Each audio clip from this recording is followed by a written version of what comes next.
بسم اللہ والصلاة والسلام علی رسول اللہ صلی اللہ علیہ وآلہ وسلم۔ السلام علیکم ورحمۃ اللہ وبرکاتہ۔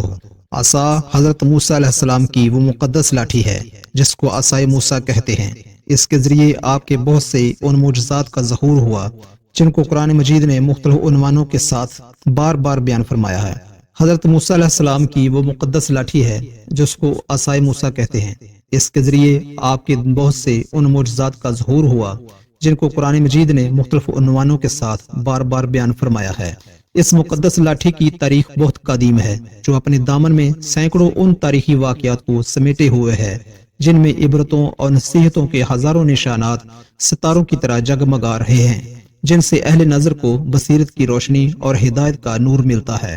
لاٹھی حضرت موسیٰ علیہ السلام کے قد برابر 10 ہاتھ لمبی تھی اور اس کے سر پر 2 شاخیں تھیں جو رات میں مشعل کی طرح روشن ہو جایا کرتی تھی۔ یہ جنت کے درخت پیلو کی لکڑی سے بنائی گئی تھی اور اس کو حضرت آدم علیہ السلام بہشت سے اپنے ساتھ لائے تھے۔ حضرت آدم علیہ السلام کے ساتھ عود، خوشبودار لکڑی، حضرت موسیٰ علیہ السلام کا عصا جو عزت والے پیلو کی لکڑی کا تھا، انجیر کی پتیاں، حجر اسود جو مکہ معظمہ میں ہے، اور نبع معظم حضرت سلیمان علیہ السلام کی انگوٹھی، یہ 5 چیزیں جنت سے اتاری گئیں۔ حضرت آدم علیہ السلام کے بعد یہ مقدس عصا حضرات انبیاء کرام علیہم الصلاۃ والسلام کو یکے بعد دیگرے بطور میراث کے طور پر ملتا رہا، یہاں تک کہ حضرت شعیب علیہ السلام کو ملا جو قوم مدین کے نبی تھے۔ جب حضرت موسیٰ علیہ السلام مصر سے ہجرت فرما کر مدین تشریف لے گئے اور حضرت شعیب علیہ السلام نے اپنی صاحبزادی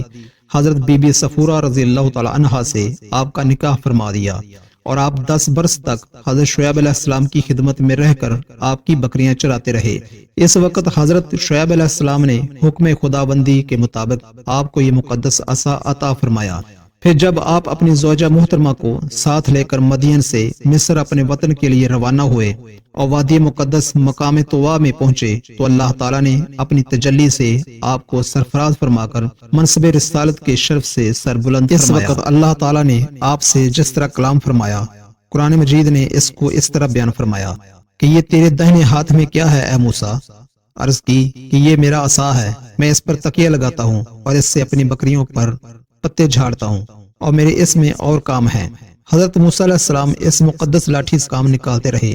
مگر جب آپ فرعون کے دربار میں ہدایت فرمانے کی غرض سے تشریف لے گئے اور اس نے آپ کو جادوگر کہہ کر جھٹلایا تو آپ کے اس عصا کے ذریعے بڑے بڑے معجزات کا ظہور شروع ہو گیا، جن میں سے 3 معجزات کا تذکرہ قرآن مجید نے بار بار فرمایا جو حسب ذیل ہے۔ واقعہ یہ ہے کہ فرعون نے ایک میلہ لگوایا اور اپنی پوری سلطنت کے جادوگروں کو جمع کر کے حضرت موسیٰ علیہ السلام کو شکست دینے کے لیے مقابلے پر لگا دیا،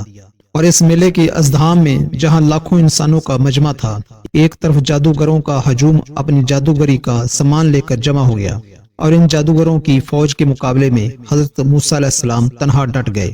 جادوگروں نے فرعون کی عزت کی قسم کھا کر اپنے جادو کی لاٹھیوں اور رسیوں کو پھینکا تو وہ ایک دم لاٹھیاں رسیاں سانپ بن کر پورے میدان میں ہتر پھنکارے مار کر دوڑنے لگیں۔ اب پورا مجمع خوف و ہراس میں بدحواس ہو کر ادھر ادھر بھاگنے لگا اور فرعون اور اس کے تمام جادوگر اس کرتب کو دکھا کر اپنی فتح کی گھمنڈ اور غرور کے نشے میں بدمست ہو گئے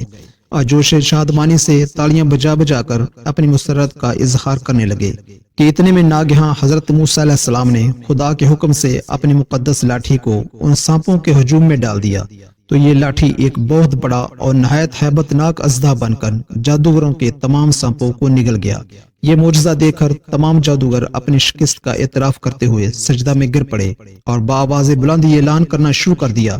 کہ ہم سب حضرت ہارون علیہ السلام اور حضرت موسیٰ علیہ السلام کے رب پر ایمان لے آئے۔ چنانچہ قرآن مجید نے اس واقعے کے ذکر کرتے ہوئے ارشاد فرمایا، اور ڈال دے جو تیرے دائنے ہاتھ میں ہے اور ان کی بناوٹوں کو وہ نگل جائے گا، وہ جو بنا کر لائے ہیں وہ تو جادوگر کا فریب ہے اور جادوگر کا بھلا نہیں ہوتا کہیں سے بھی آ جائے۔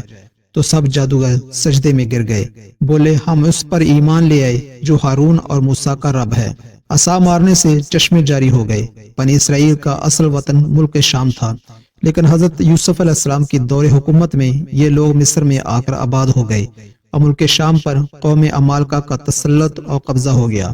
جو بدترین قسم کے کفار تھے۔ جب فرعون دریا نیل میں غرق ہو گیا اور حضرت موسیٰ علیہ السلام کو فرعون کے خطرات سے اطمینان ہو گیا تو اللہ تعالیٰ نے حکم دیا کہ قوم عمالقہ سے جہاد کر کے ملک شام کو ان کے قبضہ و تسلط سے آزاد کرائیں۔ چنانچہ آپ 6 لاکھ بنی اسرائیل کی فوج لے کر جہاد کے لیے روانہ ہو گئے، مگر ملک شام کی حدود میں پہنچ کر بنی اسرائیل پر قوم عمالقہ کا ایسا خوف سوار ہو گیا کہ بنی اسرائیل ہمت ہار گئے اور جہاد سے منہ پھیر لیا۔ اس نافرمانی پر اللہ تعالیٰ نے بنی اسرائیل کو یہ سزا دی کہ یہ لوگ 40 برس تک میدان تیہ میں بھٹکتے اور گھومتے پھرے اور اس میدان سے باہر نہ نکل سکے۔ حضرت موسیٰ علیہ السلام بھی ان لوگوں کے ساتھ میدان تیہ میں تشریف فرما تھے جب بنی اسرائیل اس بے آب و گیا میدان میں بھوک و پیاس کی شدت سے بے قرار ہو گئے تو اللہ تعالیٰ نے حضرت موسیٰ علیہ السلام کی دعا سے ان لوگوں کے کھانے کے لیے من سلوا آسمان سے اتارا۔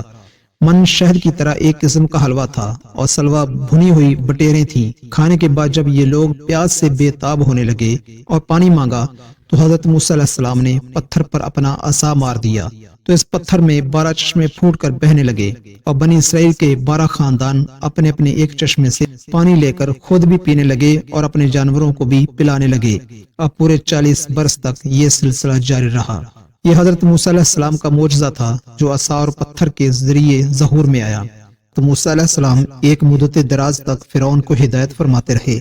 اور یا تو معجزات دکھاتے رہے، مگر اس نے حق کو قبول نہیں کیا، بلکہ اور زیادہ اس کی شرارت و سرکشی بڑھتی رہی۔ اور بنی اسرائیل نے چونکہ اس کی خدائی کو تسلیم نہیں کیا، اس لیے اس نے ان مومنین کو بہت زیادہ ظلم و ستم کا نشانہ بنایا۔ اسی دوران میں ایک دم حضرت موسیٰ علیہ السلام پر وحی اتری کہ آپ اپنی قوم بنی اسرائیل کو اپنے ساتھ لے کر رات میں مصر سے ہجرت کر جائیں۔ چنانچہ حضرت موسیٰ علیہ السلام بنی اسرائیل کو ہمراہ لے کر رات میں مصر سے روانہ ہو گئے۔ جب فرعون کو پتہ چلا تو وہ بھی اپنے لشکروں کو ساتھ لے کر بنی اسرائیل کی گرفتاری کے لیے چل پڑا۔ جب دونوں لشکر ایک دوسرے کے قریب ہو گئے تو بنی اسرائیل فرعون کے خوف سے چیخ پڑے